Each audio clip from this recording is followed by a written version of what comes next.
Hello and welcome to the Penn State Magic the Gathering Club's submission for the Thraximundar Deck Building Challenge.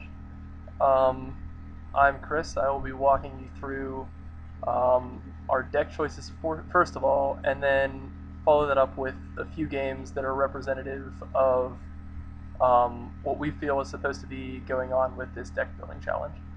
Now, I have laid out the deck here based on, first of all, the creatures are curved out, and then at the end here I have a few special categories of cards that I want to discuss. So there's a lot of cards here, so I'm not going to discuss every individual card because that would just take forever. But I will discuss some of the more important ones. So when we were thinking of a theme for what fit a Thraximundar deck, and fit the sacrifice theme and the beatdown theme to the greatest degree, we immediately came to this conclusion that Hominid Spawning Bed was great, that it was the best and most hilarious way to go, and that this is what we wanted to be doing above all else, because this card is great and it's underused and it's hilarious to beat down with Camarids. And so we didn't necessarily want to go all in on the Hominid Spawning Bed plan because, I mean, what happens if they Crows and Grip it? I mean, you're red, blue, black. There's not a whole lot you can do to get the Spawning Bed back if they deal with it. So we wanted it to be a good deck, the best Hominid Spawning Bed deck possible, that could also have really big game without the Spawning Bed. So here's what we ended up with. First, let's talk about the sacrifice theme. We have 7 individual sacrifice outlets: Goblin Bombardment, Fallen Ideal, Spawning Pit, Ashnod's Altar, which we'd actually prefer to be Phyrexian Altar, but invasion cards are really hard to come by on Moto, so this deck is slightly redux from what it should be. Malevolent Awakening, Baron Master Wizard, who's really great for clearing the way for Thraximundar while making him huge, and then Hominid Spawning Bed, which does everything. It makes more dudes to sack, it turns your big guys, who are pretty expendable because you have a good amount of recursion, into more tokens, which can be sacrificed for more effects, which can just go crazy with Thraximundar. And he also protects your Thraximundar by turning him into a whole bunch of Camarids if something bad should happen to him. All of these are pretty standard, except for probably Baron and then Fallen Ideal. Fallen Ideal has been incredible in testing.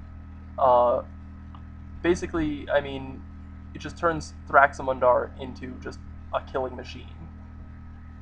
You can one-hit kill with Thraximundar and Fallen Ideal pretty easily, which I don't think is too broken because, I mean, everyone has a chance to respond to the Fallen Ideal. If you land it, even if you land it, it's only going to kill one person right away. But, I mean, it's great for just catching people with their pants down and just completely annihilating them with Thraximundar and Fallen Ideal. It's really a lot of fun. And also, I mean, it's a repeatable sack outlet unless someone has an answer immediately to the creature you're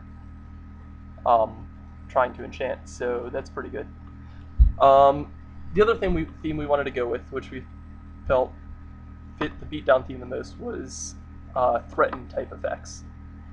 And so our threaten effects are over here. We have Insurrection, the biggest one of all, which, I mean, is great. It steals everything. It's going to kill probably 1 or 2 players.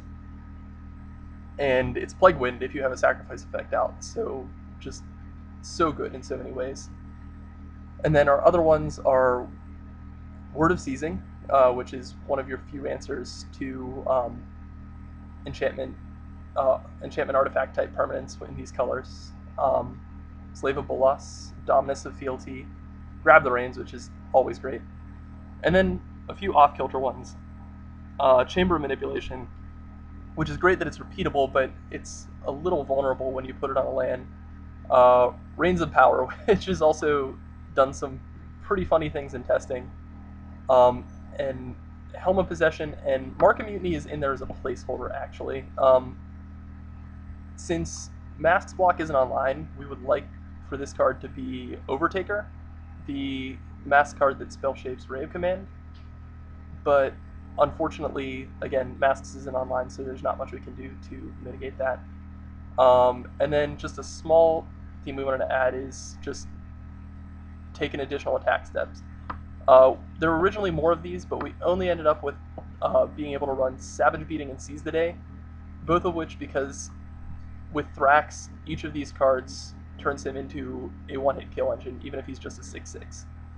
So he goes up to 7 with them sacrificing a dude, and then you give him 2 more attack steps, and he just deals them the 21 general damage all by himself with either of these cards. So that's pretty big game. And then Sneak Attack is for all of your numerous fatties. One of the challenges with this deck was keeping the blue creature count high enough that we could actually get value out of playing Hominid Spawning Bed, while still maintaining all of as many really good sacrifice cards as possible. I think we struck a pretty good balance. Some sacrifice favorites didn't make it in here, notably 7-cost red Stalking Vengeance.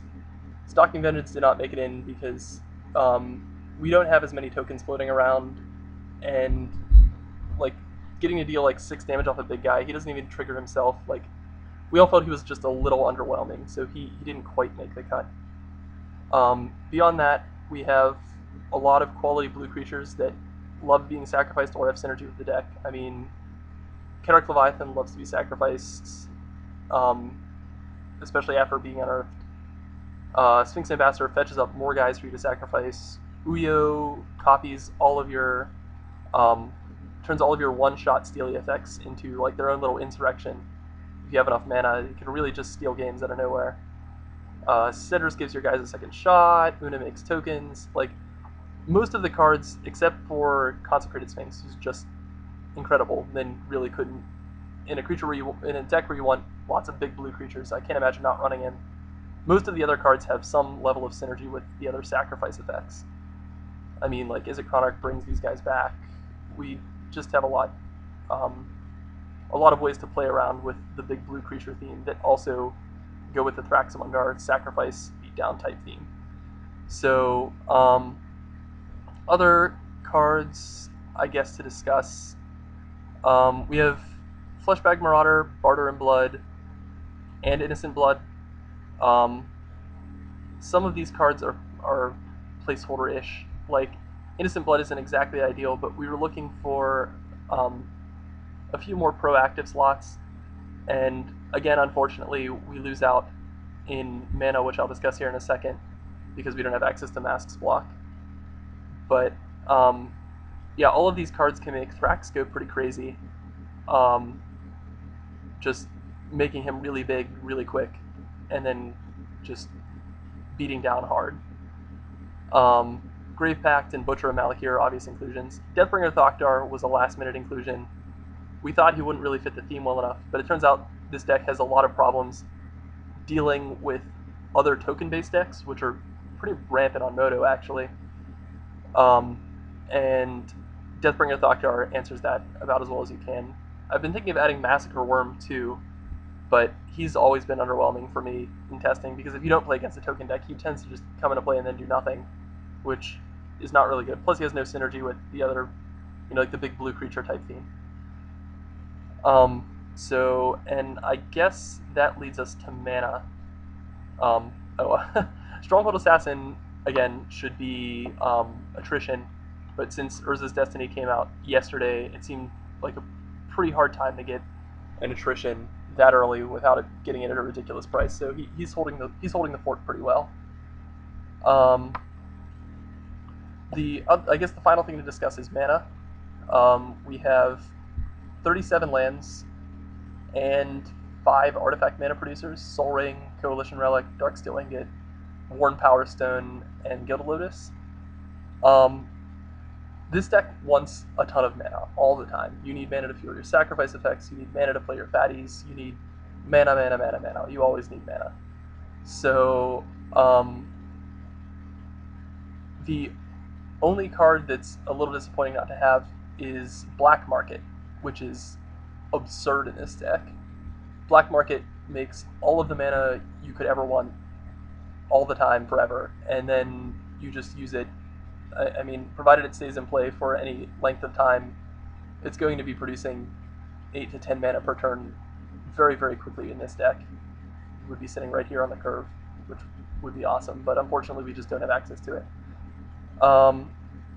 In the mana base is pretty standard. A bunch of fetch lands, a bunch of dual lands. Temple of the False God helping with the mana. We have Care Keep, which is really good for making additional tokens. Mirror in the Moaning Well, which is a good sack outlet. Phyrexian Tower, and those can all be tutored up with Teleria West. So those are your 3 typical Teleria West targets. Like if you need tokens, you go find Care Keep. If you need something to sack tokens, you get one of these 2. So, and then that's pretty standard. And the mana usually ends up being pretty good in this deck. Sometimes it's a little awkward to cast, triple blue for Cryptic Command, triple red for Insurrection, triple black for Grave Pact.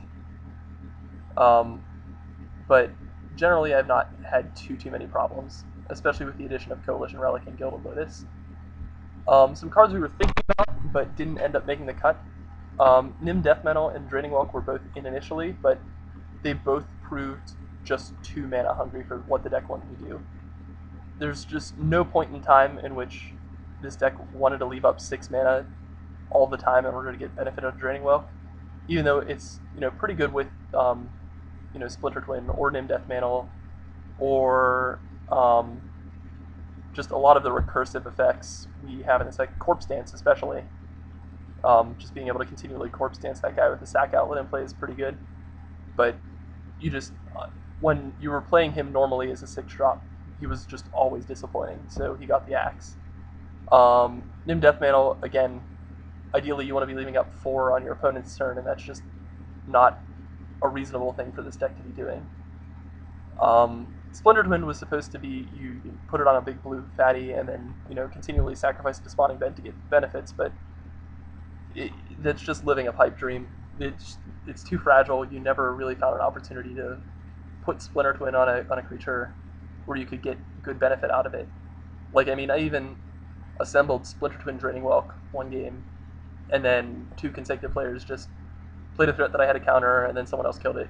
And it was like, okay, so that's like the best possible scenario for Splinter Twin in the deck, and it just did not make it.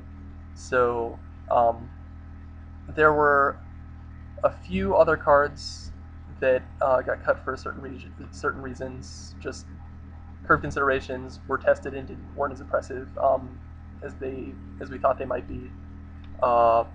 Mind Rack Liege being among them. It's awkward sometimes when you have like a black creature in hand and you can't flash it in with Mind Rack Liege, or you don't have the red blue to leave up to activate his ability. And other than that, I mean, your fatties are already fat enough, like even without Mind Rack Liege. So there were a few other cards that I can't exactly think of right now, but I've done enough talking about the deck. Let's go ahead and queue up some events, and we'll see how the deck does, and I will get to you in the next video.